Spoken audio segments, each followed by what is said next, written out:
এ আকাশে বাতাস অপরূপ ধরা, তোমার স্নেহ মায়া প্রেম প্রীতি ভরা, তোমার স্নেহ মায়া প্রেম প্রীতি ভরা।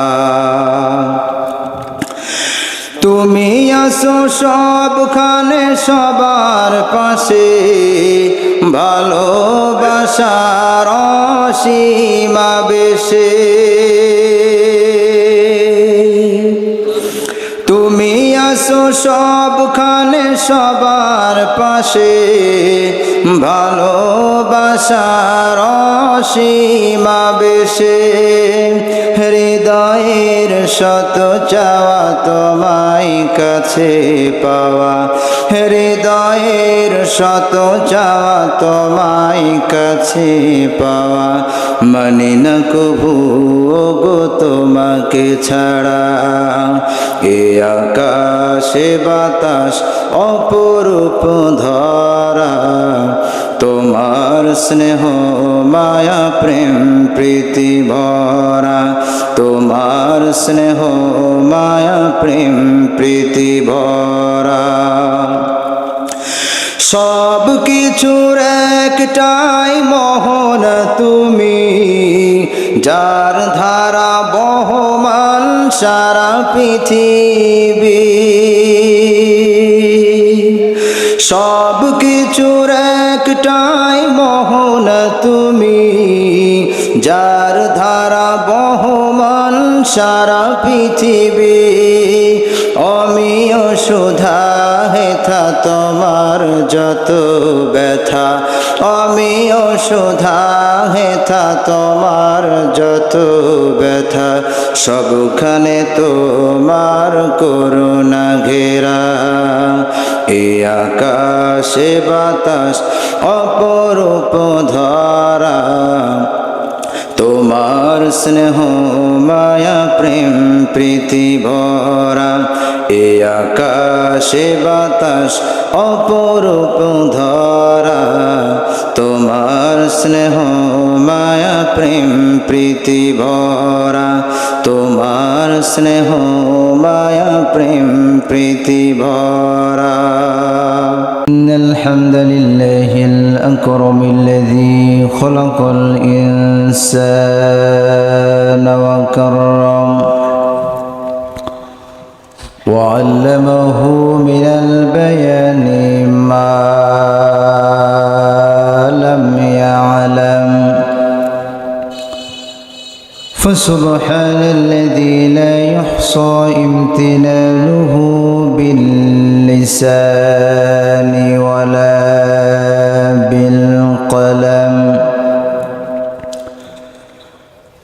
نشهد أن لا إله إلا الله وحده لا شريك له، ونشهد أن سيدنا وحبيبنا ومولانا محمدا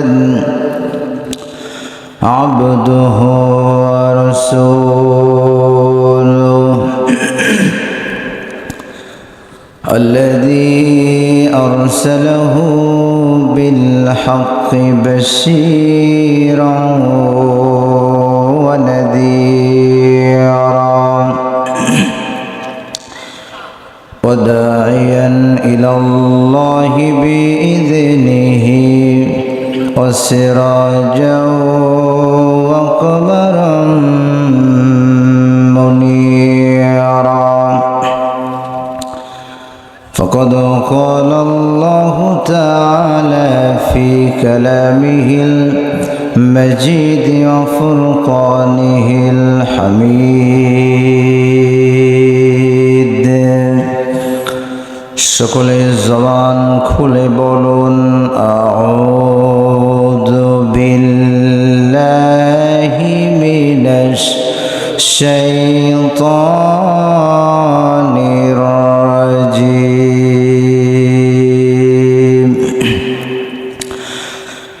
বিসমিল্লাহ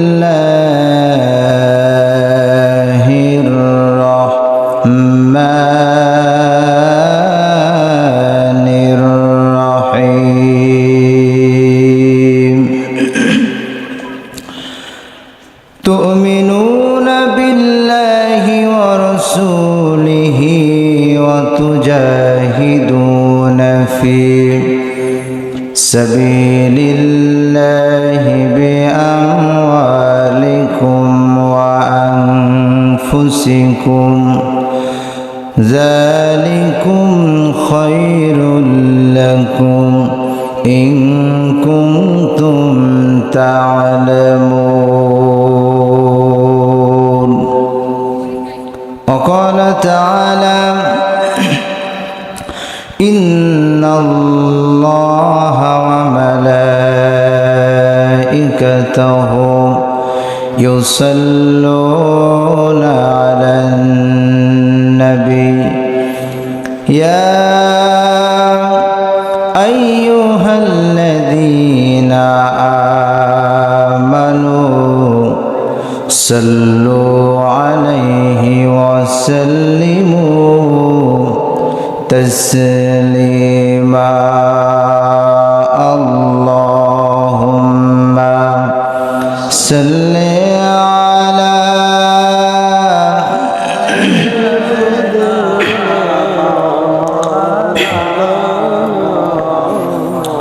وعلى آله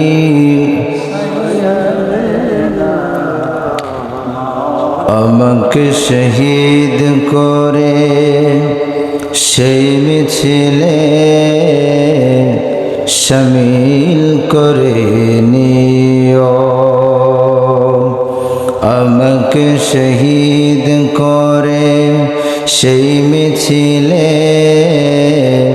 শামিল করে নিও। যে মিছিলের নেতা আমির হামজা খুবাইব খাব্বাব খোদার ছিল যারা অতি প্রিয় শামিল করে নিও। আমাকে শহীদ করে সেই মিছিলে শামিল করে নিও। সৈয়দ কুতুব হাসানুল বান্না যে মিছিলে হলো গণ্য। বীর নবীতি তুমির মালিক হামিদ সেই মিছিলের সাথী অনন্য। মরণ তো একদিন আসবেই জানি, মিনতি তোমার কাছে চিরজীবনের সেই মরণ আমায় দিও শামিল করে নিও। আমাকে শহীদ করে সেই মিছিলে শামিল করে নিও। কার না সাদ হয় নিষ্পাপ প্রাণ পেতে সদ্য ফোটা ফুল সম খোদার কাছে সবচেয়ে প্রিয়তম। মরণ তো একদিন আসবে জানি, মিনতি তোমার কাছে চিরজীবনের সেই মরণ আমায় দিও শামিল করে নিও। আমাকে শহীদ করে সেই মিছিলে শামিল করে নিও। আলহামদুলিল্লাহ। বাংলাদেশের ঐতিহ্যবাহী জেলা, সুনামধন্য জেলা বগুড়া জেলার শেরপুর উপজেলার শিবপুর দারুল উলুম ইমদাদিয়া হাফেজিয়া কওমি মাদ্রাসার উন্নয়ন কল্পে 34তম বিশাল তাফসিরুল কোরআন মাহফিলের সম্মানিত সভাপতি সাহেব জনাব ডক্টর মোহাম্মদ শরীফ উদ্দিন, আজকের মাহফিলের সম্মানিত প্রধান অতিথি আলহাজ গোলাম মোহাম্মদ সিরাজ, সাবেক জাতীয় সংসদ সদস্য, বগুড়া 5, 6 ও শেরপুর ধনুর বিএনপি মনোনীত প্রার্থী, আর অন্যান্য অতিথিবৃন্দ মঞ্চে উপবিষ্ট, এতক্ষণ পর্যন্ত কোরআন সুন্নাহ থেকে আলোচনা করে আপনাদেরকে ধন্য করেছেন আমার প্রিয় ভাই, বিশিষ্ট ইসলামী চিন্তাবিদ, মুফাসসির কোরআন হযরত মাওলানা মুফতি সাঈদ আহমদ আরজাবাদি চুয়াডাঙ্গা, আতালাল্লাহু উমরাহু ওয়া বারাকাল্লাহু ফি হায়াতি। আমরা সকলে বলছি আল্লাহুম্মা আমিন। মঞ্চে উপবিষ্ট হযরত উলামায়ে কেরাম, সামনে বসা দূর দূরান্ত থেকে আগত এই এলাকারই কৃতি সন্তানগণ এবং পর্দার আড়ালে স্থানরতা আমার মা এবং বোনেরা, আলোচনার সূচনায় আনুষ্ঠানিকতার মধ্য দিয়ে আমার পক্ষ থেকে হৃদয় নিংড়ানো প্রাণ খোলা সালাম, আসসালামু আলাইকুম ওয়া রাহমাতুল্লাহি ওয়া বারাকাতুহু।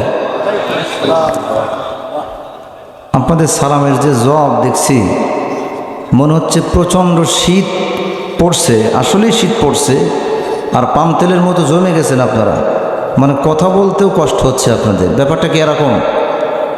কথা বলছেন না কেন? আমি যতটুকু জানি শেরপুর এলাকার মানুষের ইমানি শক্তি, সাহস, মনোবল অনেক বেশি, ঠিক না কোন? তো আপনাদের সালামের জবাব তো আমি এরকম আশা করি নাই। আমি আরেকবার এই শেরপুর শিবপুর এলাকাবাসীকে সালাম জানাচ্ছি, আসসালামু আলাইকুম ওয়া রাহমাতুল্লাহি ওয়া বারাকাতুহু। এবার মনে হচ্ছে যে আমি বগুড়াতে ওয়াজ করছি, ঠিকই না কোন? আলহামদুলিল্লাহ। সর্বপ্রথম মহান আল্লাহ সুবহানাহু ওয়া তাবারাকা ওয়া তাআলার দরবারে অবনত চিত্তে শির নত করে শুকরিয়া আদায় করে নিচ্ছি যে মহান রব দুনিয়ার অসংখ্য মানুষের মধ্য থেকে আমাকে, আপনাকে, আমাদের সকলকে ভালোবেসে মহব্বত করে এমন একটি জান্নাতি পরিবেশে জান্নাতের বাগানে ফুল হওয়ার সৌভাগ্য আমাদেরকে দান করেছেন। এজন্য আপনারা সকলেই খুশি না বেজার? আরো জোরে বলতে হবে, খুশি না বেজার? অল্প না বেশি? যদি বেশি খুশি হয়ে থাকেন, আকাশ বাতাস প্রকম্পিত করে আমার আল্লাহ রাব্বুল আলামিনের জন্য শুকরিয়া আদায় করতে হবে। সকলে জবান ছেড়ে দিয়ে বলছি আলহামদুলিল্লাহ। আরো জোরে বলুন আলহামদুলিল্লাহ। সকলেই বলুন রব্বানা লাকাল হামদ হামদান কাসীরান তাইয়িবান মুবারাকান ফি ইয়া রাব্বি লাকাল হামদ কামা ইয়ানবাগি লিজালালি ওয়াজহিকা ওয়া আযীমি সুলতানিক। আমরা সকলে কার শুকরিয়া আদায় করলাম? আসতে বলবে না, কার শুকরিয়া আদায় করলাম? আমরা সকলেই আল্লাহ তাআলার শুকরিয়া আদায় করে নিলাম। সাথে সাথে বিশ্ব মানবতা মুক্তির দূত, সর্বকালের সর্বযুগের সর্বশ্রেষ্ঠ মহামানব সে বিশ্ব নবীর শানে দরুদ ও সালাম পেশ করছি। আমরা সকলে জবান ছেড়ে দিয়ে পড়ছি সাল্লাল্লাহু আলাইহি ওয়াসাল্লাম। আসলে দেখুন, রাত গভীর হয়েছে, আমি ভূমিকায় না যেয়ে ভূমিকায় কোনো কথা না বলে আমি মূল আলোচনায় চলে যাচ্ছি। আপনারা সকলেই রাজি আছেন তো? এই মাহফিল কি প্রত্যেক দিন হয় আপনাদের? সপ্তাহে একদিন হয়, তাই না? মাসে একদিন হয়, বছরে একবার হয়, তাই না? তো 1 ঘন্টা পরে যদি কেউ আসে আপনাদের এলাকার জনগণ এই মাহফিল পাবে। আগামীকাল এসে সারাদিন যদি বসে থাকে এখানে মাহফিল পাবে। তাহলে 1 ঘন্টা সময় আল্লাহর কোরআনের জন্য এখানে বসে থাকতে রাজি আছেন তো আপনারা? সকলে রাজি আছেন? বুঝে শুনে বলছেন তো? কারা কারা 1 ঘন্টা সময় বসে থাকতে রাজি নয় হাত তুলে দেখান। যারা হাত উঠেছে এরা রাজি না, তাহলে বাসায় চলে যান, কষ্ট করে থাকবেন কেন? ও ঝোঁকে তুলছে, মানে ঝোঁকে উঠাই ফেলছে তালে তালে, তাই না? আসলে অন্তরতে কিন্তু উঠায় নাই এরা, ঠিকই না? কোন আল্লাহ তাআলা অন্তরেরটা নিবেন। আলহামদুলিল্লাহ। কোন আমরা শয়তানের ওয়াসওয়াসা থেকে পানাহ চেয়ে আমরা মূল আলোচনায় চলে যাচ্ছি। সকলে জবান খুলে বলুন আউযু বিল্লাহি মিনাশ শাইতানির রাজিম।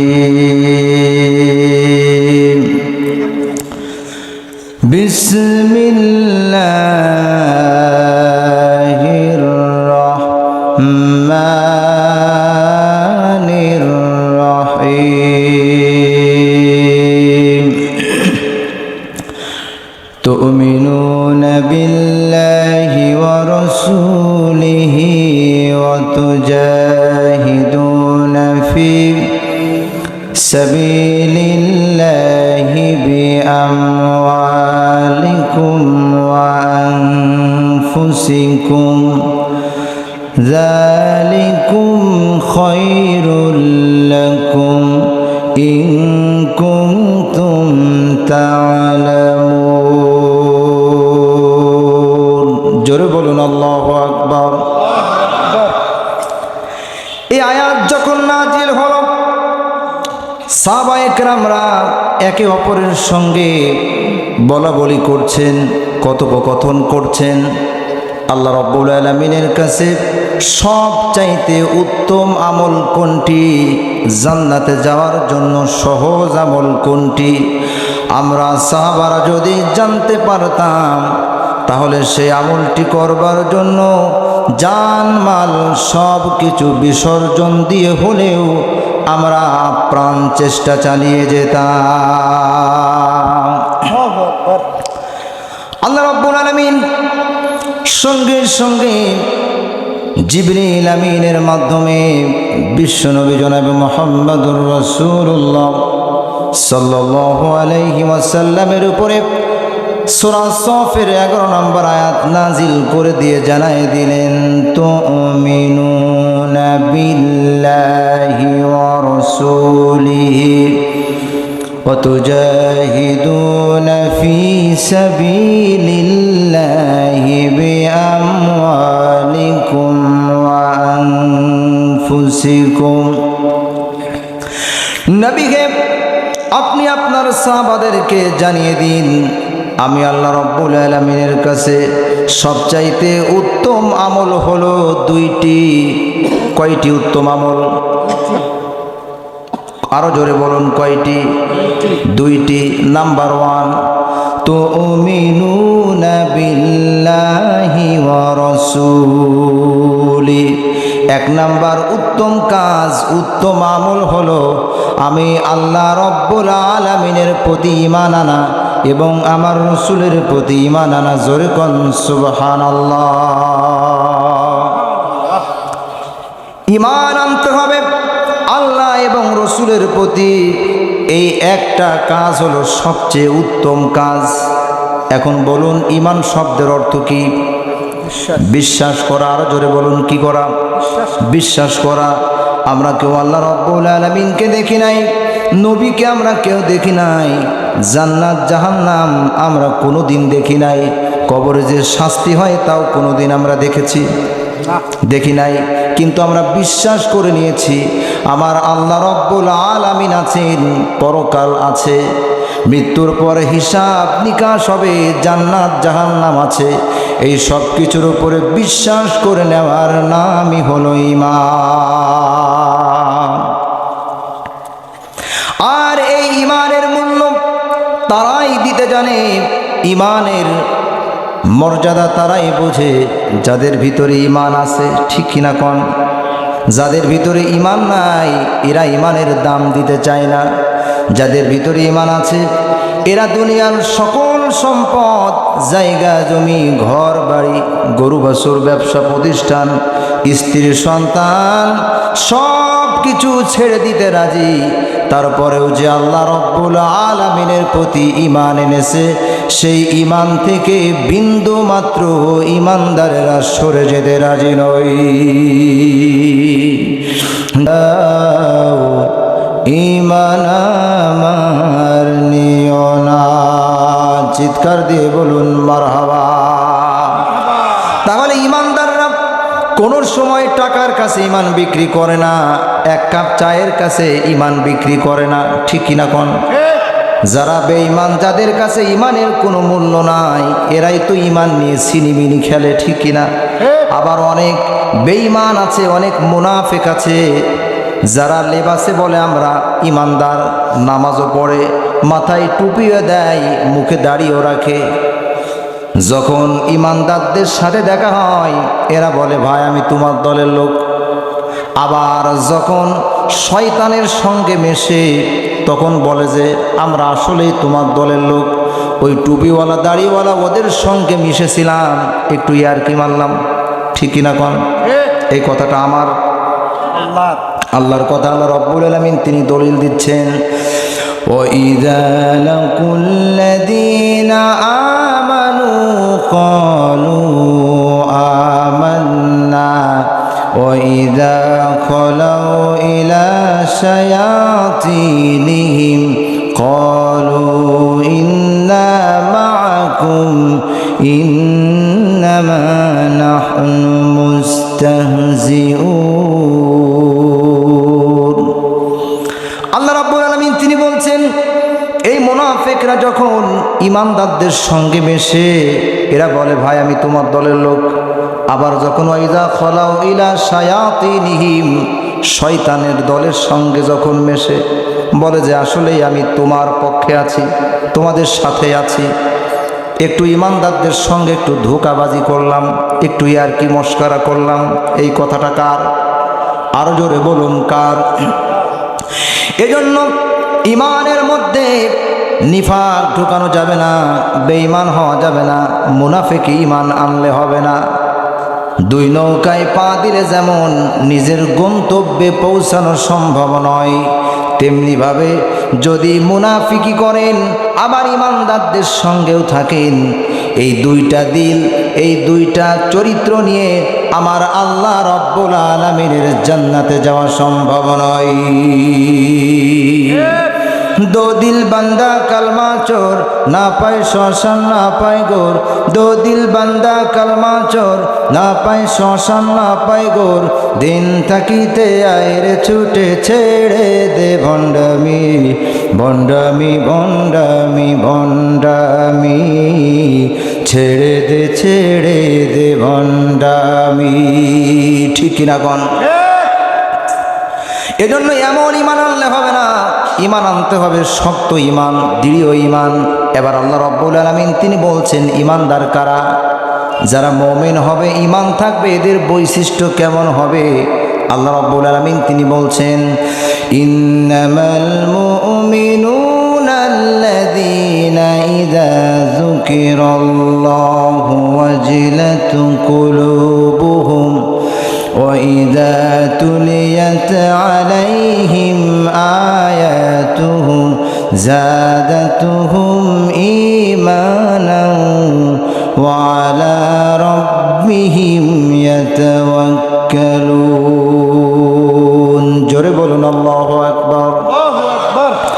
আল্লাহ রাব্বুল আলামিন তিনি বলছেন ঈমানদার তো তারা যাদের সামনে আমি আল্লাহ রাব্বুল আলামিনের কথা বললে আমি আল্লাহ রাব্বুল আলামিনের কোরআনের কথা বললে, আমার জিকিরের সম্পর্কে কথা বললে, আমার সম্পর্কে কথা বললে যাদের দিলটা কেঁপে ওঠে, গায়ের লোমগুলি দাঁড়িয়ে যায়, আমি আল্লাহ রাব্বুল আলামিনের ভয়ে এবং এদের ঈমান বৃদ্ধি পেয়ে যায়, এরাই তো প্রকৃতপক্ষে ঈমানদার। জোরে কোন সুবহানাল্লাহ।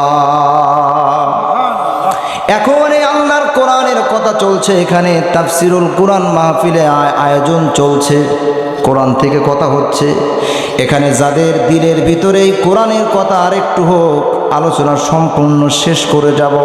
আর 1 ঘন্টা কি আধা ঘন্টা থাকবো, তারপরে তো শেষ হয়ে যাবে। ভালোই লাগছে আলোচনা।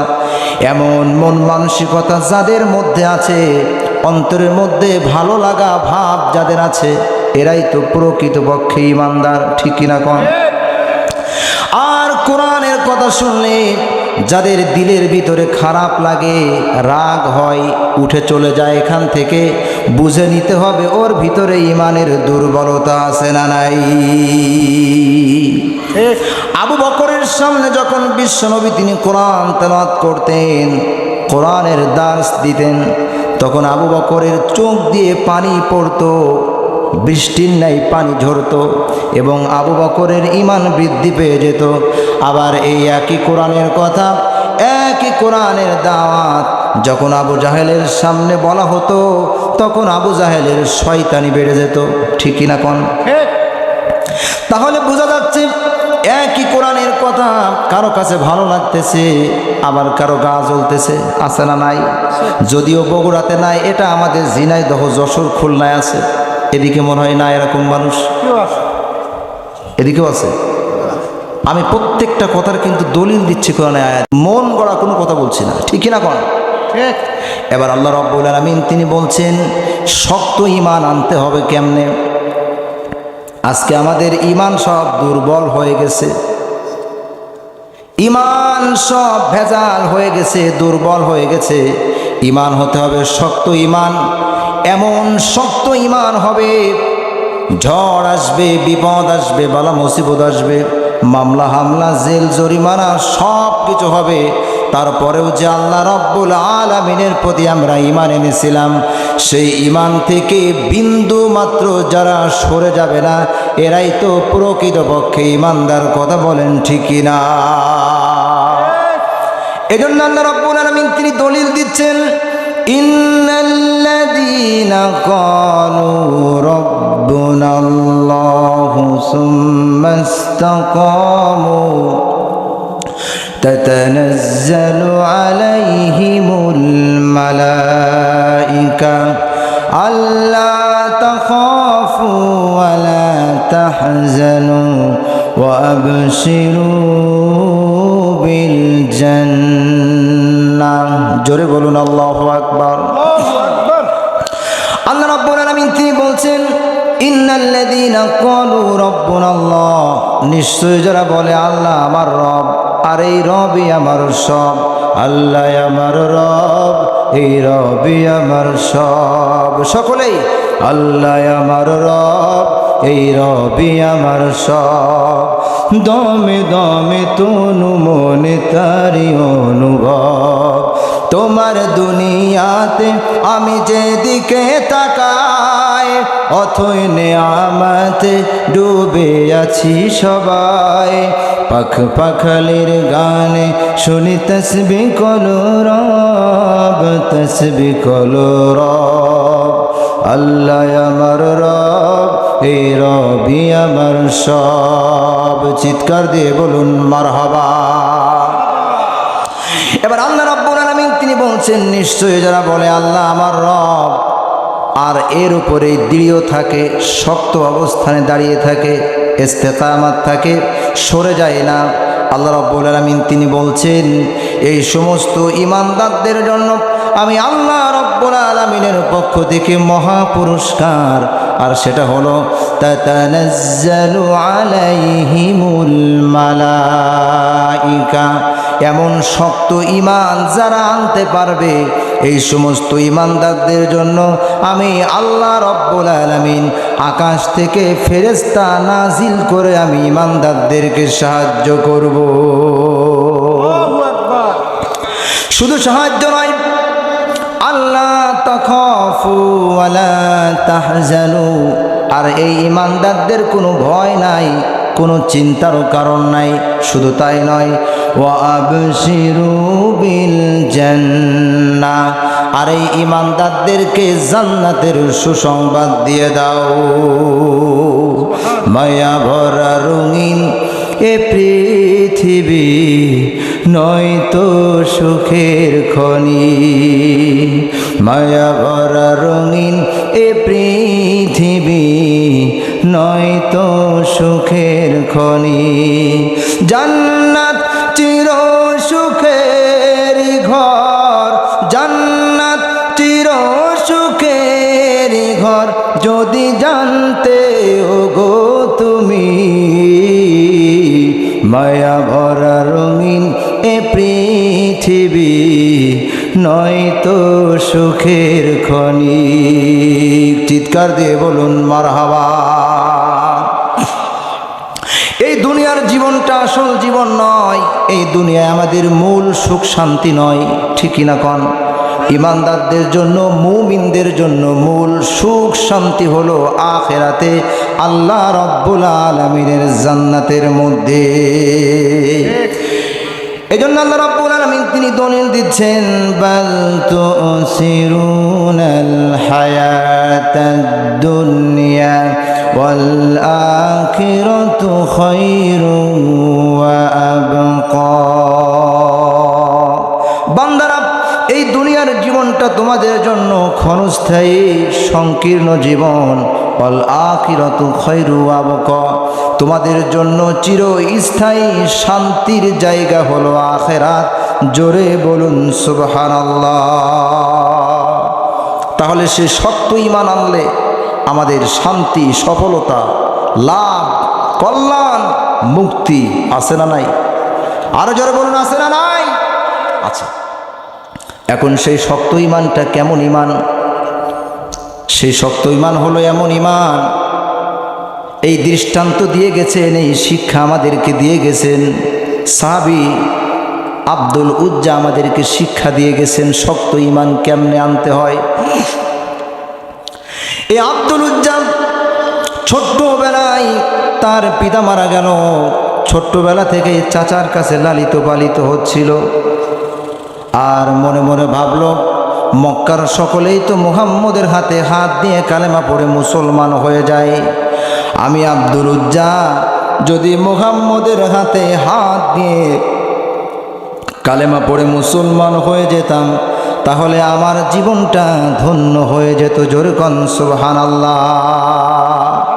বিশ্বনবীর হাতে হাত দিতে পারা ধন্য, ঠিক না কোন? বিশ্বনবীর নুরানি চেহারা দেখতে পারাটাও ধন্য। এজন্য আমি বলি, যদি আমাদের জন্ম মক্কা মদিনায় আরব দেশে হতো, আর বিশ্বনবীর পিছনে যদি আমরা নামাজ পড়তাম, বিশ্বনবীকে যদি জীবনে এক পলক দেখতে পারতাম, তাহলে আমাদের জীবনটা ধন্য হয়ে যেত। জন্ম আমার যদি হতো আরবে, মক্কা মদিনার কোনো গ্রামে, জন্ম আমার যদি হতো আরবে, মক্কা মদিনার কোনো গ্রামে, তোমার দিদার লাভে ধন্য হতাম,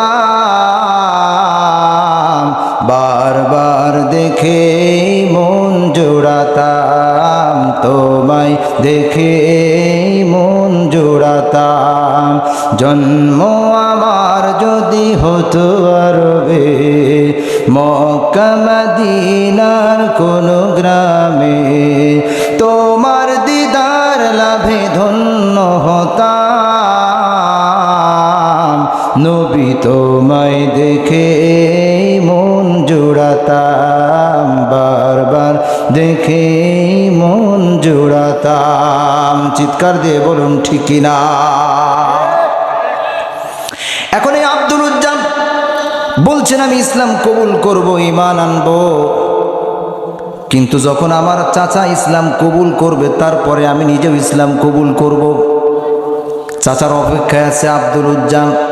এখন একদিন আব্দুল উজ্জা চাচাকে বলছেন, চাচা মক্কার সকলেই তো মুহাম্মদের হাতে হাত দিয়ে কালেমা পড়ে মুসলমান হয়ে যাচ্ছে, আপনি কি ঈমান আনবেন না, মুসলমান হবেন না?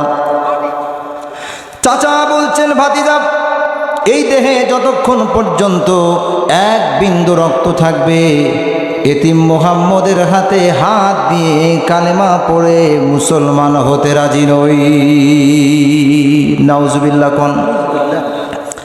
আব্দুল উজ্জা বলছেন, চাচা এতদিন আমি আপনার অপেক্ষায় ছিলাম, আপনি ইসলাম কবুল করবেন, তারপরে আমি নিজেও কবুল করব। কিন্তু আপনি যখন আমার সামনে প্রকাশ্যে যখন ঘোষণা দিয়ে দিলেন আপনি ইসলাম কবুল করবেন না, ঈমান আনবেন না, আমি ভাতিজা আপনাকে সাক্ষ্য রেখে ঘোষণা দিয়ে দিলাম, আশহাদু আল্লা ইলাহা ইল্লাল্লাহু ওয়া আশহাদু আন্না মুহাম্মাদান আবদুহু ওয়া রাসূলুহু। জান্নাতে একা আমি যাব না তো ভাই, তোমাকেও জান্নাতি দলে নিতে চাই।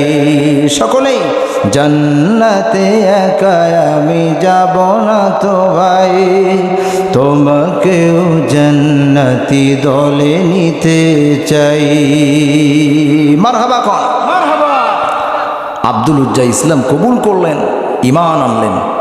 এখন চাচা কয়, ভাতিজা ঈমান তো আনলা, এর শাস্তি, এর পরিণাম, এর ভয়াবহতা কি জানো নাকি? ভাতিজা আব্দুল উজ্জা বলছেন, না তা জানি না। চাচা বলছেন, ভাতিজা ঈমান যখন আনছো, ইসলাম যখন কবুল করেছো, আমি যে তোমার সুন্দর একটি বাড়ি দিয়েছি, বিল্ডিং দিয়েছি, এই বিল্ডিং ফেরত দিয়ে দিতে হবে। ভাতিজা আব্দুল উজ্জা বলছেন, চাচা রাজি আছি। চাচা বলছেন, ভাতিজা শুধু তাই নয়, তোমার যে বড় উটের পাল দিয়েছি, উটের পালও আমাকে ফেরত দেয়া দিতে হবে। কি ঈমান দেখুন। আব্দুল উজ্জা সঙ্গে সঙ্গে বলছেন, চাচা এতেও রাজি আছি।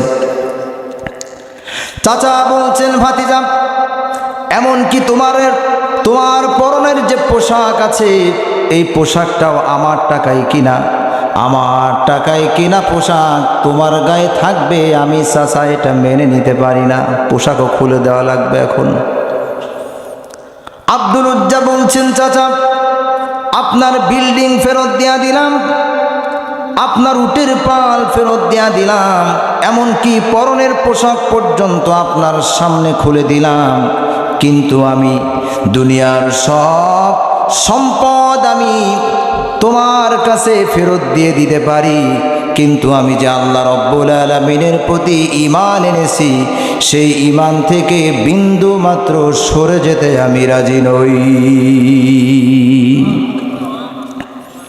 এখন আব্দুল উজ্জা উলঙ্গ অবস্থায় মায়ের কাছে দৌড় দিলেন, মায়ের দরজায় যায় নক করলেন, মা সঙ্গে সঙ্গে দরজা খুলে দিল। দরজা খোলার সঙ্গে সঙ্গে মা দেখল নিজের আপন সন্তান, কলিজার টুকরা সন্তান আব্দুল উজ্জা উলঙ্গ অবস্থায় দাঁড়িয়ে। মা সঙ্গে সঙ্গে দুই হাত দিয়ে নিজের চোখ ঢাকলেন আর বললেন, বাবা তোমার এই অবস্থা কেন? আব্দুল উজ্জা বলছেন, মা ঈমান আনতে যায়া কোনো কিছু আনতে পারি নাই, এমনকি আমার পরনের পোশাক পর্যন্ত আমার চাচা ছিনিয়ে নিয়েছে, আমারে আনতে দেয় নাই। মা বলছেন, বাবা এখন তুমি আমার কাছে কি চাও বলো? সন্তান আব্দুল উজ্জা বলছেন, মা দুনিয়ার তেমন কোনো কিছু তোমার কাছে চাই না মা, তোমার কাছে শুধুমাত্র এক টুকরা কাপড় চাই, কম্বল ছিঁড়া চাই, যেই কাপড়টুকু আমি পরনে পরিধান করে বিশ্বনবী জনাবে মুহাম্মদুর রাসূলুল্লাহ সাল্লাল্লাহু আলাইহি ওয়াসাল্লামের দরবারে যেতে পারি। মা ঘরের ভিতর থেকে এক টুকরা কাপড় ছিঁড়া আব্দুল উজ্জার জন্য বের করে দিলেন। সেই কাপড়টুকু দুই টুকরা করলেন আব্দুল উজ্জা, এক টুকরা পরনে কোনো রকম পরিধান করলেন, এতে হাঁটু ঢাকে কি ঢাকে না এমন অবস্থা। আর এক টুকরা নিজের কাঁধের উপরে দিয়া বিশ্বনবী জনাব মুহাম্মদুর রাসূলুল্লাহ সাল্লাল্লাহু আলাইহি ওয়াসাল্লামের দরবারে চলে গেলেন। বিশ্বনবীকে দেখে আব্দুল উজ্জা বলছেন, আসসালামু আলাইকুম ইয়া রাসূলুল্লাহ ইয়া হাবিবাল্লাহ। আল্লাহ রাব্বুল আলামিনের হাবিব বিশ্বনবী তিনি আব্দুল্লাহকে দেখে বলছেন, আব্দুল উজ্জাকে দেখে বলছেন, আব্দুল উজ্জা তোমার চেহারার এই অবস্থা কেন? চুলগুলি উস্কো খুস্কো কেন? চেহারা এত মলিন কেন? আর পরনের পোশাকের অবস্থা কেন তোমার? আব্দুল উজ্জা বলছেন, হুজুর ঈমান আনতে যায়া কোনো কিছু আনতে পারি নাই। ঘর বাড়ি বিল্ডিং বালাখানা জায়গা জমি উট গরু ছাগল যা কিছু ছিল সব আমার চাচা ছিনিয়ে নিয়েছে। এমনকি আমার পরনের পোশাক পর্যন্ত আমার চাচা আনতে দেয় নাই। আল্লাহ রাব্বুল আলামিন হাবিব বিশ্বনবী জনাবে মুহাম্মদুর রাসূলুল্লাহ সাল্লাল্লাহু আলাইহি ওয়াসাল্লাম তিনি বলছেন, আব্দুল উজ্জা শোনো, তুমি যখন ইসলাম কবুল করে নিয়েছো, ঈমান এনেছো, আজ থেকে তোমার নাম আর আব্দুল উজ্জা থাকবে না। আমি নবী তোমার নাম রেখে দিলাম আজ থেকে আব্দুল্লাহ, আর তোমার নামের শেষে লকব লাগায় দিলাম জুলবাজাদাইন। আজ থেকে তোমার নাম হবে আব্দুল্লাহ জুলবাজাদাইন। জোরে বলুন আল্লাহু আকবার। এখন আল্লাহ রাব্বুল আলামিন হাবিব বিশ্বনবী সাহাবা একরামদেরকে ডাকলেন আর বললেন, আমার প্রাণের সাহাবারা শোনো, আমার আব্দুল্লাহর একটু কোরআন শিক্ষার ব্যবস্থা করো আসহাবে সুফার মধ্যে নিয়ে যায়া। আজকে কি আমাদের সন্তানদেরকে কোরআন শিক্ষা আমরা দিতে পেরেছি? কথা বলছে না। এখানে সকলেই কি কোরআন পড়তে পারেন? আমাদের সন্তানদেরকে কোরআন শিক্ষা দিতে পেরেছি? আমরা পারি নাই, ব্যর্থ পিতা আমরা। অথচ আপনার সন্তানকে যদি আপনি কোরআন শিক্ষা দিতেন, কোরআন পড়াতেন, কোরআন শিখাতেন, হাফেজ বানাতেন, আলেম বানাতেন, মাওলানা মুফতি বানাতেন, আপনার মৃত্যুর সময় যখন আপনার সন্তান আপনার শিওরে এসে মাথার পাশে বসে যখন পড়বে ইয়াসিন ওয়াল কুরআনিল হাকীম, সকলেই বলুন ইয়াসিন ওয়াল কুরআনিল হাকীম ইন্নাকা লামিনাল মুরসালিন আলা সিরাতিম মুস্তাকিম। এইভাবে যখন কোরআন তেলাওয়াত করবে, সূরা ইয়াসিন, সূরা ফাতিহা, সূরা রহমান যখন আপনার সন্তান তেলাওয়াত করবে, আপনার মৃত্যুর যন্ত্রণা অনেকাংশে কমে যাবে। এই কথা বলেছেন বিশ্বনবী জনাবে মুহাম্মদুর রাসূলুল্লাহ সাল্লাল্লাহু আলাইহি ওয়াসাল্লাম। কোরআন শিখাও ছেলে মেয়েকে, ওহে মুসলমান, জান কবজের সময় তোমার হইবে রে আচান। ঠিক কিনা? কোরআন শিখাও ছেলে মেয়েকে, ওহে মুসলমান, জান কবজের সময় তোমার হইবে রে আচান। একটি ছেলে আলেম হলে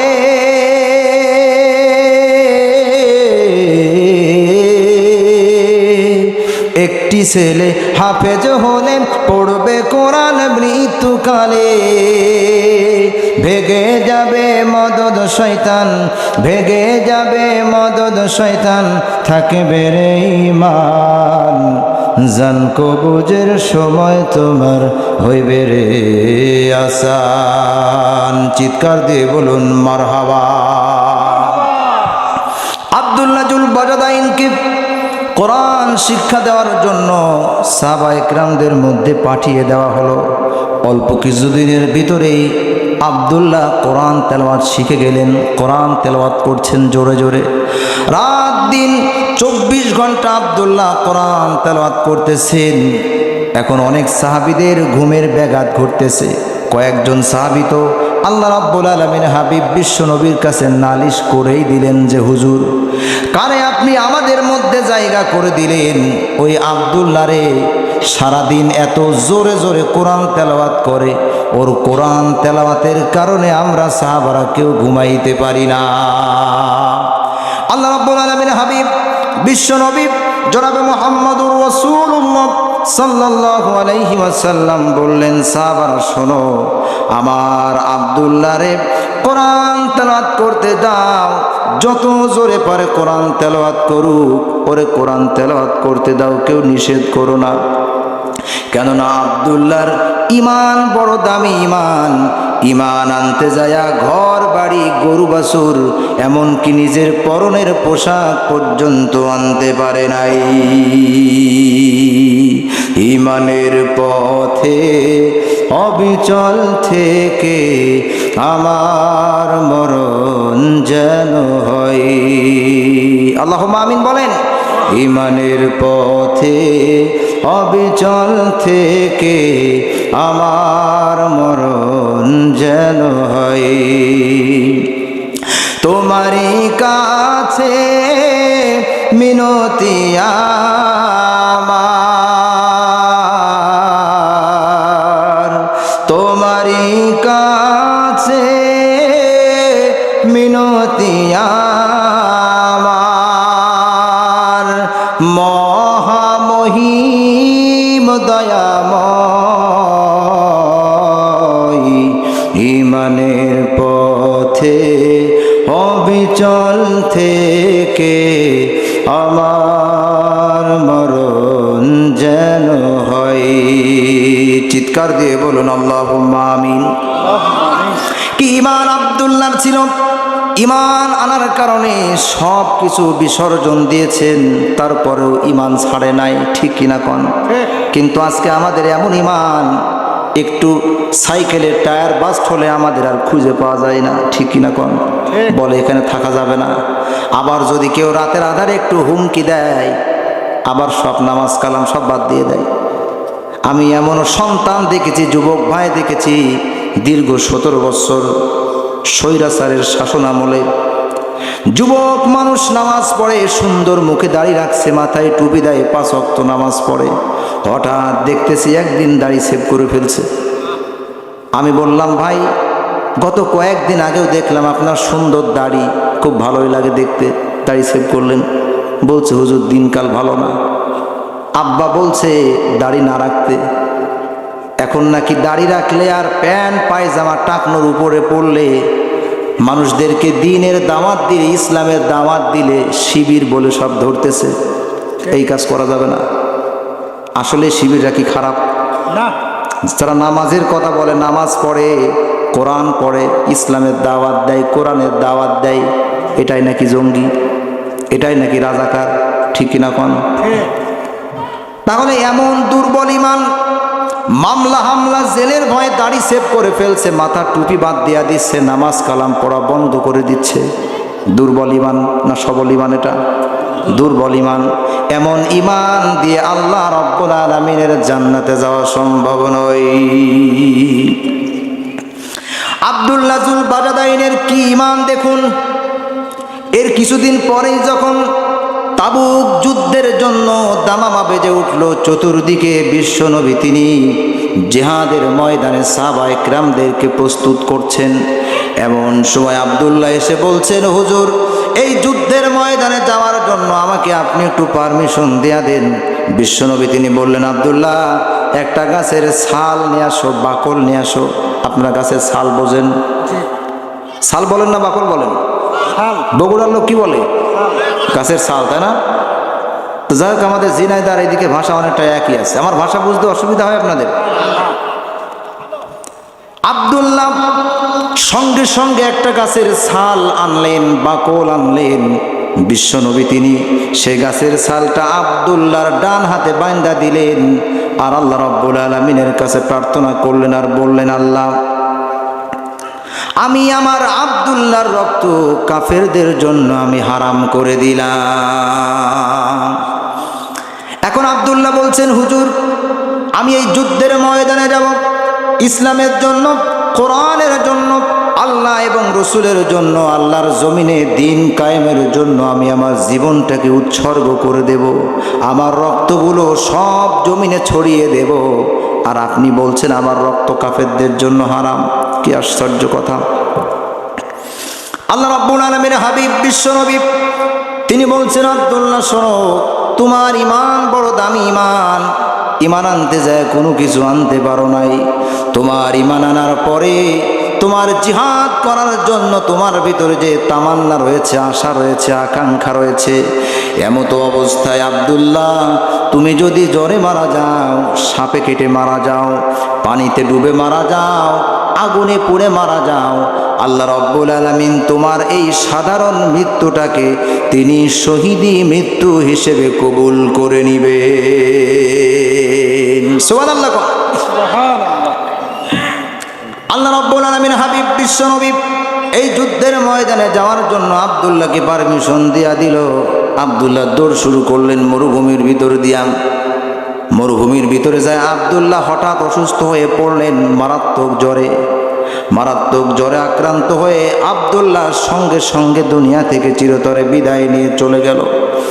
আল্লাহ রাব্বুল আলামিন হাবিব বিশ্বনবী তিনি সাহাবায়ে কেরামদেরকে বলছেন, সাহাবারা শোনো, আমার আব্দুল্লাহর যে জ্বরে মৃত্যু হয়েছে, এই মৃত্যুটা সাধারণ কোনো মৃত্যু বলে তোমরা ঘোষণা করো না। তার হতে পারে এই জ্বরে মৃত্যুটা স্বাভাবিক কোনো মৃত্যু, সাধারণ কোনো মৃত্যু। কিন্তু আল্লাহ রাব্বুল আলামিন আব্দুল্লাহর প্রতি এতটাই তিনি রাজি খুশি হয়েছেন, তার এই জ্বরে মৃত্যুটাকে আল্লাহ রাব্বুল আলামিন তিনি শাহাদাতের মৃত্যু হিসেবে কবুল করে নিয়েছে।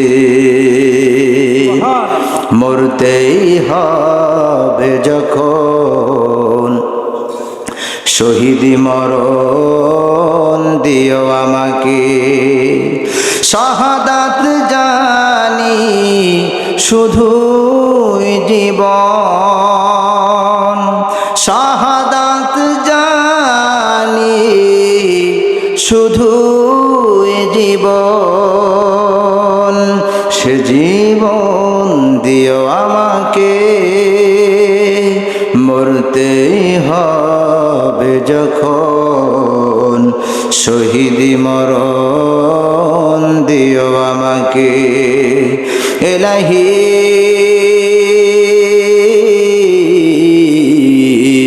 মরতেই হবে যখন শহীদি মরণ দিও আমাকে।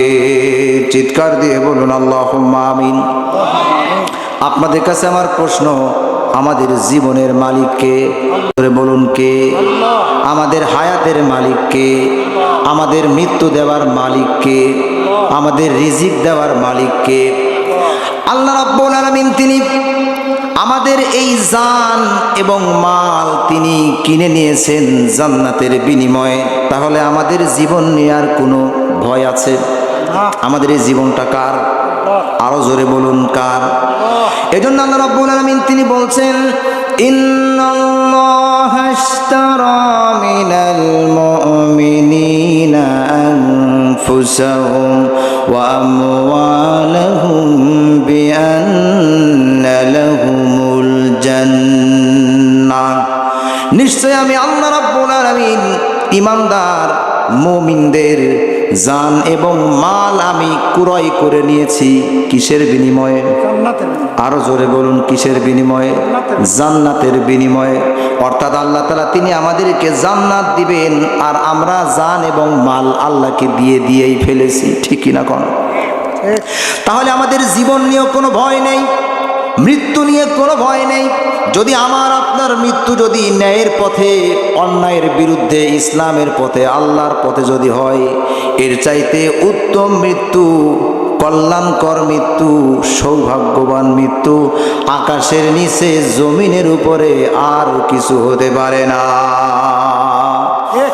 এজন্য আমরা সকলেই ঘোষণা দিয়েছি, কুল ইন্না সলাতি ওয়া নুসুকি ওয়া মাহইয়ায়া ওয়া মামাতি লিল্লাহি রাব্বিল আলামিন। সকলেই বলুন, কুল ইন্না সলাতি ونسكي ومحياي ومماتي لله رب العالمين আমরা বলেছি আমাদের নামাজ, আমাদের রোজা, আমাদের কুরবানি, আমাদের হায়াত মৌত, বেঁচে থাকা মরে যাওয়া সব কিছু মহান আল্লাহ রব্বুল আলামিনের জন্য নিবেদিত। জোরে কোন সুবহানাল্লাহ। আমার জীবন, আমার মরণ, আমার জিন্দেগি ইয়া ইলাহি ইয়া ইলাহি কবুল করো আমার বন্দেগি। আমার জীবন, আমার মরণ, আমার জিন্দেগি তুমি ছাড়া এ জীবনে কে আছে আমার, কে আছে আমার। তুমি বিনে ত্রিভুবনে সবই যে আধার, সবই যে আধার। আমি প্রভু, আমি প্রভু চাই না কিছু, পাই তোমায় যদি। আমার জীবন, আমার মরণ, আমার জিন্দেগি কবর মিজান ফুলসিরাতে তুমি থেকো গো সাথী, তুমি থেকো সাথী। তোমার দয়ায় আমি গুনাহগার আজও বেঁচে আছি, আজও বেঁচে আছি। হাসর ময়দান, হাসর ময়দান তরিয়ে নিও ও আমার চিরসাথী। আমার জীবন, আমার মরণ, আমার জিন্দেগি। চিৎকার দিয়ে বলুন মারহাবা। তাহলে আমাদের জীবন নিয়ে কোনো চিন্তার কারণ নাই, আমাদের মৃত্যু নিয়ে কোনো চিন্তার কারণ নাই। যারা ঈমানদার এরা মৃত্যুকে নিয়ে ভয় পায় না, ঠিক কিনা কোন? যারা বেঈমান, আল্লাহর প্রতি বিশ্বাস নাই, কাফের নাস্তিক, তাদের মৃত্যুর প্রতি ভয়, ঠিক কিনা কোন? তাহলে যে কথা বলছিলাম, আল্লাহ রাব্বুল আলামিনের কাছে সবচাইতে প্রিয় কাজ কয়টি বলেছিলাম? মনে আছে আপনাদের? এক নাম্বার কি বললাম? আল্লাহ এবং রসুলের প্রতি ঈমান। আর সেই ঈমানটা হতে হবে দুর্বল ঈমান। আরো জোরে কি ঈমান? মজবুত, শক্ত, সীসা ঢালা প্রাচীরের ন্যায় মজবুত, এমন ঈমান। আর দুই নাম্বার যে উত্তম কাজ আল্লাহ রাব্বুল আলামিনের কাছে, সেটা হলো ওয়াতুজাহিদুনা ফি সাবিলিল্লাহি বিআমওয়ালিকুম ওয়া আনফুসিকুম। আল্লাহ রাব্বুল আলামিন তিনি বলছেন দুই নাম্বার তোমাদের জন্য উত্তম আমল, উত্তম কাজ, সেটা হলো আমার পথে জিহাদ করবে, শহীদ হয়ে যাবে জান এবং মাল দিয়ে। জোরে কোন সুবহানাল্লাহ। আল্লাহ রাব্বুল আলামিনের কাছে শহীদি মৃত্যুর চাইতে উত্তম মৃত্যু আর কোনো কিছু নাই। আছে? জ্বরে মারা গেলেন, অসুস্থ হয়ে ধুকে ধুকে মারা গেলেন। সাইদি সাহেবের একটা কথা মনে পড়ে যায়, উনি বলেছিলেন বিড়ালের মতো 500 বছর বেঁচে থাকার কোনো লাভ নাই, সিংহের মতো 1 ঘন্টা বাঁচতে চাই। জোরে বলুন ঠিক কিনা? এজন্য যারা প্রকৃতপক্ষে ঈমানদার, এরা মাথা নত করে না কারো সামনে, কারো রক্ত চক্ষু এরা ভয় পায় না। এরা একমাত্র ভয় পায় কার? আরো জোরে বলুন কার? আল্লাহ রাব্বুল আলামিনের। এরা আল্লাহ রাব্বুল আলামিন ছাড়া আর কাউকে ভয় পায় না ঈমানদারেরা। তাহলে যে কথা বলছিলাম, আল্লাহ রাব্বুল আলামিনের কাছে সবচেয়ে উত্তম কাজ দুইটি। দ্বিতীয় নাম্বারটা হলো আল্লাহর পথে জান এবং মাল দিয়ে জীবন দেওয়া, শহীদ হয়ে যাওয়া। শহীদ হওয়ার মর্যাদা আছে না নাই? একটা উদাহরণ দিলে, একটা ইতিহাস বললে আরো সহজে বুঝবেন। উহুদের যুদ্ধে 70 জন সাহাবী শহীদ হয়ে গেলেন। কয়জন ভাইরা? সকলকে বলতে হবে কয়জন। আলোচনা শেষের দিকে, একটু পরে দোয়া হয়ে যাবে, ভয়ের কিছু নাই। 70 জন সাহাবী শহীদ হয়ে গেলেন। আল্লাহ রাব্বুল আলামিন হাবিব বিশ্ব নবী তিনি সাহাবা ইকরামদেরকে বললেন, আমার সাহাবারা, এই শহীদি সাহাবারা যেখানে পড়ে আছে এদের লাশগুলি খুঁজে আনো, বের করো। সাহাবা ইকরামরা দৌড় শুরু করলেন, চতুর্দিকে চিরুনি অভিযান চালালেন। লাশগুলি খুঁজতে খুঁজতে 68 জনের লাশ পাওয়া গেল। কয়জনের লাশ? আরো জোরে বলতে হবে, কয়জনের? 68 জন। আসলে শহীদ হয়েছিল কয়জন? 70 জন। বাকি থাকলো কয়জন? 2 জন। এই 2 জনের লাশ আর খুঁজে পাওয়া যায় না। এমন সময় আল্লাহ রাব্বুল আলামিন হাবিব বিশ্ব হাবিব জনাবে মুহাম্মাদুর রাসূলুল্লাহ সাল্লাল্লাহু আলাইহি ওয়াসাল্লাম তিনি সাহাবা ইকরামদেরকে বললেন, সাহাবারা আরেকবার চতুর্দিকে মরুভূমির মধ্যে খুঁজে আসো। এই 2 জনের লাশ পাওয়া যায় না। এর ভিতরে 1 নাম্বার হলো আল্লাহ তাআলার রাসূলের চাচা হযরতে আমির হামজা, আর 2 নাম্বার লাশ খুঁজে পাওয়া যায় না, হযরতে হানজালা রাদিয়াল্লাহু তাআলা আনহু। সাহাবা ইকরামরা দৌড় শুরু করলেন, আবার মরুভূমির চতুর্দিকে চলে গেলেন, লাশ খুঁজতেছেন। খুঁজতে খুঁজতে লাশ পাওয়া যায় না। এমন সময় বোরকা পরিহিত একজন মহিলা এসে হুজুরকে সালাম দিয়ে বলছেন, হুজুর, আমার কি আপনি চিনতে পারছেন নাকি? গতকাল রাত্রে আপনার প্রাণের সাহাবী, আমার প্রাণের স্বামী হযরতে হানজালা রাদিয়াল্লাহু তাআলা আনহুর সঙ্গে আমার বিবাহ আপনি নিজে হাতে পড়াইছিলেন গতকাল রাত্রে। দেখুন আমার হাতে মেহেদির দাগ এখনো পর্যন্ত শুকায় নাই। এই মহিলা বলছেন, হুজুর, গতকাল রাত ছিল আমাদের বাসর রাত, ফুল সজ্জার রাত ছিল। রাত 3টা-4টার দিকে যখন আপনি জিহাদের জন্য সাহাবা ইকরামদেরকে ডাক দিয়েছেন, আমার প্রাণের স্বামী হযরতে হানজালা তিনি একটি বারের জন্য আমার কথা চিন্তা করলেন না, তার নিজের জীবনের কথা চিন্তা করলেন না। তিনি আপনার ডাকে সাড়া দিয়ে রাত 3টার সময় জিহাদের ময়দানে চলে গেছেন।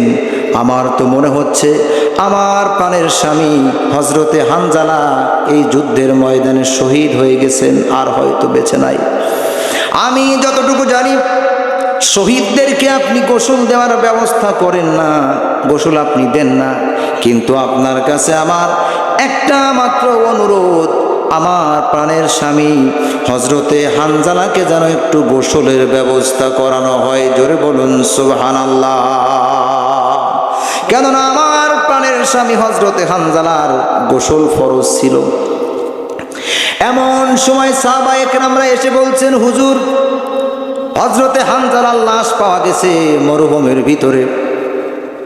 মাথাটা আলাদা পড়ে আছে, 2 হাত বডি থেকে আলাদা হয়ে গেছে।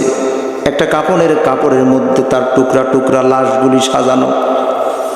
আল্লাহ রাব্বুল আলামিনের হাবিব বিশ্ব নবী জনাবে মুহাম্মাদুর রাসূলুল্লাহ সাল্লাল্লাহু আলাইহি ওয়াসাল্লাম বললেন, সাহাবারা শোনো, আমার হানজালাকে আজকে গোসলের ব্যবস্থা করতে হবে। এমন সময় আল্লাহ রাব্বুল আলামিন জিবরিল আমিনকে পাঠায়া বিশ্ব নবীর কাছে বার্তা পৌঁছায় দিলেন, আর বললেন, হুজুর, আজকে হানজালার লাশের গোসল দেওয়ার কোনো প্রয়োজন নাই। আল্লাহ রাব্বুল আলামিন হযরতে হানজালার প্রতি এতটাই খুশি হয়েছেন তার জীবন দেওয়াতে, তার এই শহীদ হওয়াতে, এই শাহাদা বরণ করাতে আল্লাহ রাব্বুল আলামিন এতটাই খুশি হয়েছেন, তার দুনিয়ার কোনো পানি দিয়ে তার গোসল করার নাই। আল্লাহ রাব্বুল আলামিন চৌঠো আসমানে নিয়ে যায় হযরতে হানজালাকে জান্নাতের জমজমের পানি দিয়ে তিনি গোসল সম্পন্ন করে দিয়েছে। শহীদ মৃত্যুর কি মর্যাদা, কি সম্মান! শুধু তাই নয়, আল্লাহ রাব্বুল আলামিন তিনি বলছেন জিবরিল আমিনের মাধ্যমে, হুজুর তার শরীর থেকে যে সুন্দর একটি ঘ্রাণ পাচ্ছেন, আপনার সাহাবারা পাচ্ছে হযরতে হানজালার লাশ থেকে। এই ঘ্রাণ, এই সেন্ট, এটা দুনিয়ার কোনো পারফিউম নয়, এটা আল্লাহ রাব্বুল আলামিন জান্নাতের মেশক আম্বর হযরতে হানজালার শরীরের উপরে লাগিয়ে দিয়েছেন। জোরে কোন সুবহানাল্লাহ। যদি জীবনটা বিলাতে চাও, যদি রক্ত ঝরাতে চাও, দিনের পথে খোদার রাহে জীবনকে বিলিয়ে দাও, যদি জীবনটা বিলাতে চাও, যদি রক্ত ঝরাতে চাও। এই মৃত্যুর নাম হয় যে শহীদ, বাঁচলে হয় গাজী, ঠিক না? এই মৃত্যুর নাম হয় যে শহীদ, বাঁচলে হয় গাজী।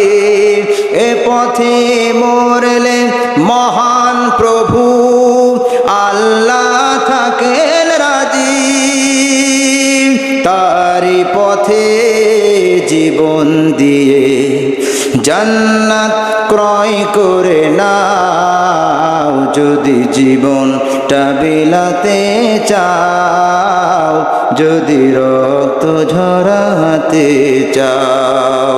চিৎকার দিয়ে বলুন মারহাবা। আল্লাহর পথে জীবন দেওয়াই যে শান্তি, যে সম্মান, যে মর্যাদা, অন্য কোনো মৃত্যুতে সেই শান্তি মর্যাদা আর নাই, হতেও পারে না, ঠিক কিনা কোন? তাহলে যে কথা বলছিলাম, মূল কথা, মূল আলোচনা, আল্লাহর কাছে কয়টি আমল প্রিয়? সকলকে বলতে হবে কয়টি কাজ প্রিয়? দুইটি। নাম্বার ওয়ান, এই এখন মনে রাখছেন না, আগামীকাল সকালবেলা চায়ের দোকানে শুরু হবে কি? গতকাল কি আলোচনা হয়েছিল শুনলাম, ঝিনাইদহ থেকে নাকি মাওলানা এইচ.এম. হুসাইন আহমেদ হুজুর আসছিল। কয় হ্যাঁ আসছিল।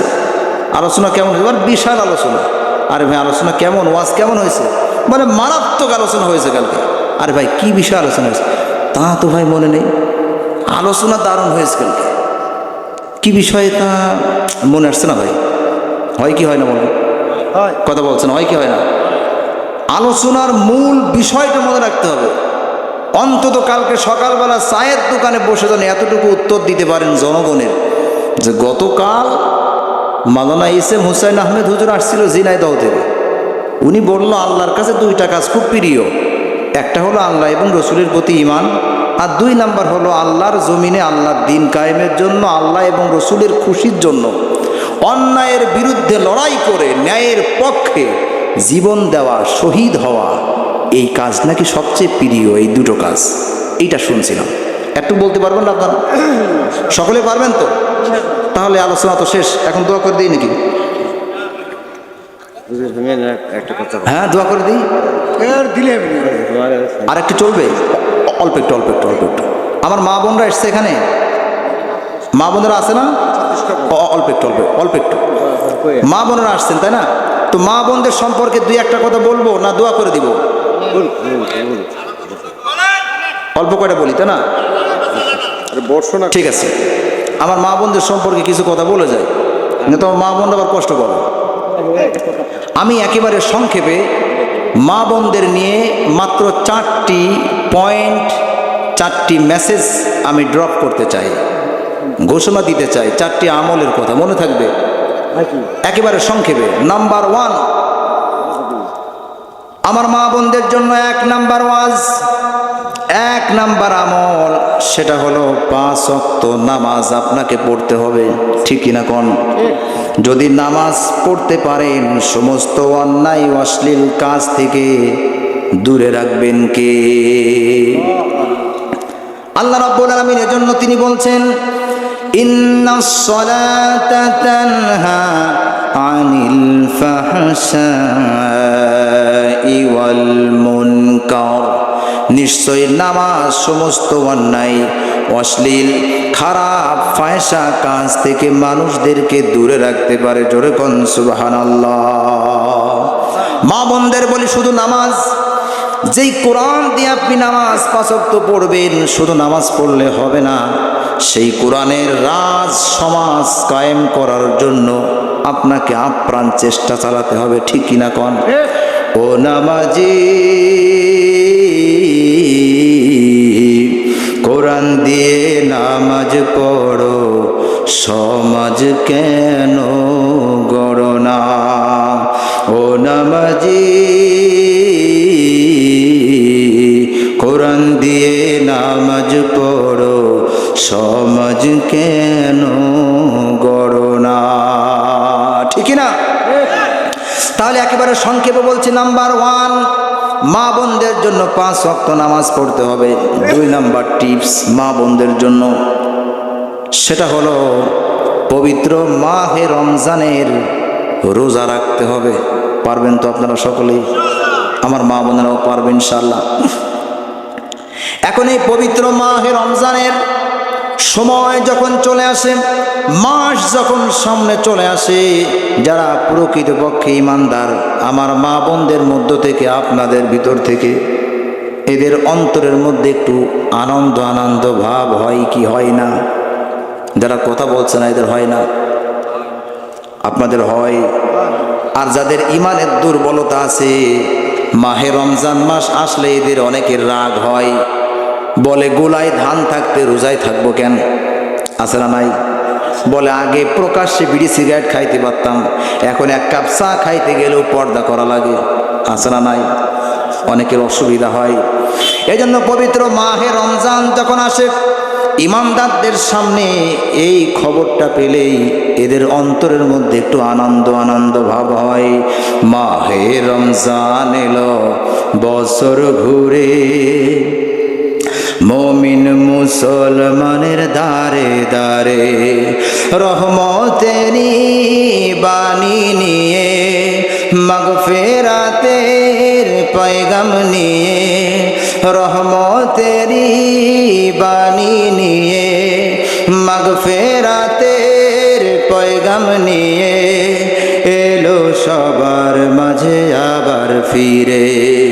মাহে রমজান এলো বছর ঘুরে, মুমিন মুসলমানের দারে দারে। চিৎকার দিয়ে বলুন মারহাবা। আমি একেবারে সংক্ষেপে বলছি, 3 নাম্বার টিপস মা বোনদের জন্য, সেটা হলো স্বামীর খেদমত করতে হবে। কি করতে হবে? স্বামীর খেদমত। এখন আমার আওয়াজ শুনে অনেক মা বোন বলবেন, হুজুর এতক্ষণ আলোচনার লাইন ঠিক ছিল, এখন একটু অন্যদিকে চলে গেল, ঠিক কিনা কোন? এটা সবাই বলবে না। যে সমস্ত মা বোনেরা স্বামীকে মূল্যায়ন করে না, স্বামীকে সম্মান দিয়ে কথা বলে না, স্বামীকে সম্মান দেয় না, তাদের গায়ে একটু লাগতে পারে আমার কথা, ঠিক কিনা কোন? আবার অনেক স্বামী আছেন, ভাই আছেন, বাবাজি আছেন, শুধু মা বোনদের একা একা দোষ দিলে হবে না, আমাদেরও দোষ আছে না নাই? কথা বলছে না? আমাদেরও দোষ আছে। অনেক স্বামীরা আছেন, মাঠ থেকে কাজ করে আসছে, কৃষি কাজ করে আসছে, লাঙ্গল চষে আসছে, হাতে নাংলা পাসুন থাকে, যদি বউয়ের রান্না করতে একটু দেরি হয়, নাংলা পাসুন একটাও বাইরে পড়ে না, সব বউয়ের পিঠের উপরে পড়ে। আসরা নাই? কথা বলছে না? আল্লাহ রাব্বুল আলামিনের হাবিবের সুন্নাহ এটা নয়। বিশ্বনবী জনাবে মুহাম্মদুর রাসূলুল্লাহ সাল্লাল্লাহু আলাইহি ওয়াসাল্লাম যখন দ্বীনের দাওয়াত দিয়ে বাসায় আসতেন, এসে যখন ওনার স্ত্রীদের যখন রান্নায় দেরি হয়ে যেত, বিশ্বনবী জনাবে মুহাম্মদুর রাসূলুল্লাহ সাল্লাল্লাহু আলাইহি ওয়াসাল্লাম স্ত্রীদের পাশে বসে তরকারি কুটে স্ত্রীদেরকে সাহায্য সহযোগিতা করতেন। আর এটাই হলো আমাদের জন্য সুন্নাহ।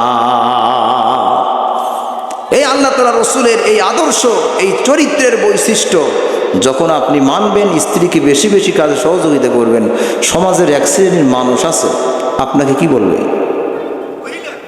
মহিলা বলবে। আমাদের ওইদিকে বলে বউ পাগল। কি বলে? বউ পাগল। বউকে বেশি ভালোবাসলে, একটু কাজ করে দিলে বলে অমুকের ছেলে বউ পাগল হয়ে গেছে। আসলে এটা বউ পাগলের কিছু নয়, এটা আমার আল্লাহ রাব্বুল আলামিনের হাবিবের সুন্নাহ। জোরে বলুন সুবহানাল্লাহ। এখন আমার অনেক মা বোন বলবেন, হুজুর স্বামীর খেদমত করব কেমনে? আমার স্বামীর এত রাগ, 7 বেলা শুধু মারতেই থাকে, কথায় কথায় আমার উপরে জুলুম করে, অত্যাচার করে, আমার স্বামী জালেম, এজন্য ওরে খেদমত করি না। আছে না নাই? আমি আমার মা বোনদের বলি, আপনার স্বামী খারাপ বুঝলাম, মেনে নিলাম, কিন্তু আপনার স্বামী ফেরাউনের চাইতে তো বেশি খারাপ বা জালেম নয়, ঠিক না? এই ফেরাউনের সাথে দীর্ঘদিন ঘর সংসার করেছেন হযরতে আসিয়া আলাইহিস সালাতু ওয়াস সালাম। এত অত্যাচার করেছে ফেরাউন, এত জুলুম করেছে আসিয়ার উপরে, উত্তপ্ত মরুভূমির উপরে শোয়া, 2 হাতের উপরে পেরেক ঠুকে দিয়েছেন, 2 পায়ের উপরে পেরেক ঠুকে দিয়েছেন। শুধু তাই নয়, আসিয়ার বুকের উপরে বিশাল বড় পাথর চাপা দিয়েছে। আসিয়া চিৎকার করে কাঁদতেছে। ফেরাউন সঙ্গে সঙ্গে লোহার আগুনের চিরুনি আয়না আসিয়ার শরীর থেকে সমস্ত মাংসগুলিকে টান দিয়ে দিয়ে ছিঁড়তেছেন। আসিয়া চিৎকার দিয়ে আল্লাহ রাব্বুল আলামিনের কাছে কাঁদতেছেন আর দোয়া করতেছেন। এই মারাত্মক সময়ে আসিয়া তিনি একটি বারের জন্য জালেম স্বামী ফিরাউনের জন্য তিনি বদদোয়া করলেন না। অথচ আজকে আমাদের স্ত্রীরা, স্বামীরা যদি একটু উল্টোপাল্টা করে, বলে তোর মরণ হয় না কেন? আছে না নাই? আগামীকাল সকালবেলা যেন তোর চেহারা না দেখি, এমন স্ত্রী আছে আপনাদের? কথা বলছে না, মানে সবারই মনে এরকমই স্ত্রী আছে। এরকম সবাই না, কিন্তু অনেক মা বোনরা ভালো আছেন, যারা আসলেই খারাপ তাদেরকে বলছেন। সংখ্যায় কম হতে পারে, কিন্তু আছে। তাহলে ফেরাউনের সঙ্গে দীর্ঘদিন আসিয়া ঘর সংসার করলেন, একটিবারের জন্য তিনি স্বামীর জন্য বদদোয়া দিলেন না। এত অত্যাচার করছে, নিজের শরীর থেকে মাংসগুলিকে আলাদা করে ফেলছে। সেই সময় আসিয়া আল্লাহ রাব্বুল আলামিনের কাছে প্রার্থনা করলেন আর বললেন, রব্বি বিনিলি ইনদাকা বাইতান ফিল জান্নাতি ওয়া নাজ্জিনি মিন ফিরআউনা ওয়া আমালিহি ওয়ানাজ্জিনি মিনাল কওমিজ জালিমিন। আল্লাহ তাআলা এই জালেম স্বামী ফিরাউনের হাত থেকে তুমি আমাকে হেফাজত করো এবং জান্নাতে তোমার পাশে আমি আসিয়ার জন্য সুন্দর একটি ঘর নির্মাণ করে দাও। মালিক তুমি জান্নাতে তোমার কাছে আমার একটি ঘর বানিয়ে দিও, একটি ঘর বানিয়ে দিও। সে বিভীষিকাময় মহাদিনে তোমার প্রতিবেশী করে নিও। মালিক তুমি জান্নাতে তোমার কাছে আমার একটি ঘর বানিয়ে দিও, একটি ঘর বানিয়ে দিও। চিৎকার দিয়ে বলুন আল্লাহুম্মা আমিন।